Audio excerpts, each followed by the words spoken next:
to 5 tips in 5 minutes, rediscovering your greatness within with women's talks, tips, and techniques for empowerment, courage, and purpose. I'm Mitta, your host, originally from New Zealand, a hypnotherapist, empowerment coach, and living in Los Angeles. I want to give credit to my patient partner, Mike Saul, who's supporting me with the podcast editing. Thanks, Mike.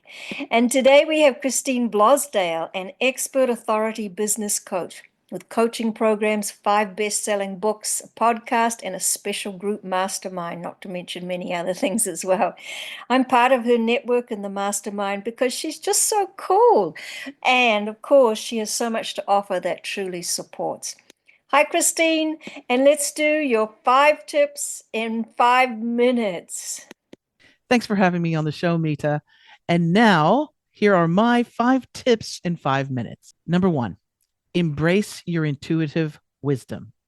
We all have those gut feelings, and we all have that ability to tap into that inner knowingness.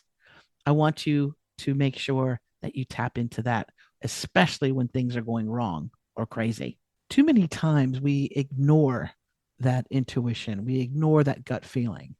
And many times it doesn't end well for us. So I want to encourage you to quiet your mind a bit when you're under stress, especially. But when you quiet your mind enough, you can actually hear your intuition. You can hear that gut feeling more than even feeling it, but you can actually hear the words sometimes. It might be saying go left instead of go right. And it's helped me by quieting my mind and listening to my intuition. Embrace your intuitive wisdom. That's number 1. Number 2, challenge your self-limiting narratives. We beat ourselves up more than other people beat us up, and it's just got to stop. All right. So challenge those self-limiting narratives, those beliefs that you're not good enough, that you're not smart enough, that you're not, worthy of love. Challenge those. This is a tip from me to you. What I like to do is picture myself as little Christine, as a child. And if I were a parent or a guardian, would I want to be telling little Christine, you're not going to amount to anything. You're not smart. You're stupid. You're fat. You're ugly, whatever, right? Those things that we say to ourselves.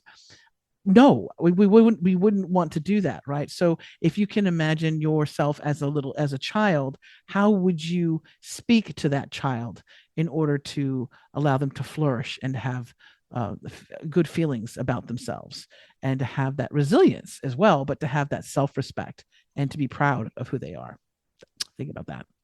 Number 3, demand your worth.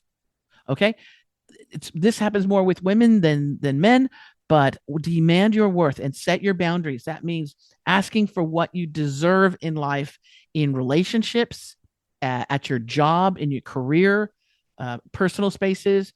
Make sure that you demand what you are worth, and you are worth a lot. Why demanding your self-worth, why it's so important is, and I've seen this with many clients. I'm a media coach, so I have clients who are authors, healers, coaches, consultants, service providers, right? And a lot of times they will, when it comes to pricing, when it comes to how much they're going to charge for their time, their talent, their expertise, this is a real hard thing for them sometimes to wrap their head around. They don't feel good about it. They're lowballing because they don't want to seem too pricey. And it's not about being pricey. They don't want to maybe get the wrong opinion.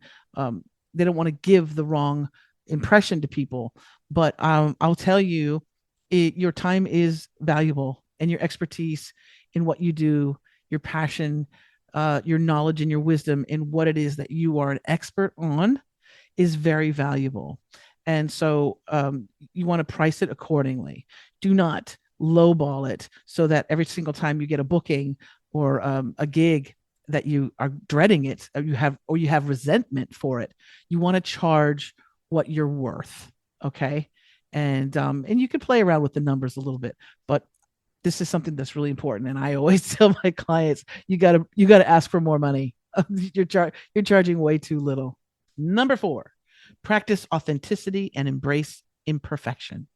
I love that. Embrace your perfectly imperfect body, your perfectly imperfect mind, your perfectly imperfect attitude. Imperfection is your authenticity.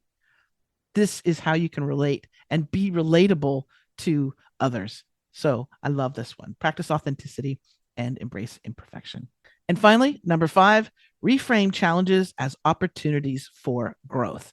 This I've used throughout my life when when I've had obstacles and stuff has just been thrown at me and I've been derailed. It's actually been a great learning opportunity for me. So if you can reframe those challenges that happen in life as opportunities for you to develop resilience, to develop a better mindset, to develop new skills, you actually have the power to choose how you respond to things and how you're going to grow from those experiences. So, those are my top 5 quick tips in 5 minutes. Christine, I love what you offer, and thanks for sharing those. Go explore Christine's work. Her link is in the notes. Thanks again. Next episode, we'll have on Clarissa Castillo-Ramsey, a business leader and artist, friend, and co-host of our retreat, Awaken Your Vision Within. So look for that link too. And that's it for today. 5 tips in 5 minutes. See you next time. And signing off with love.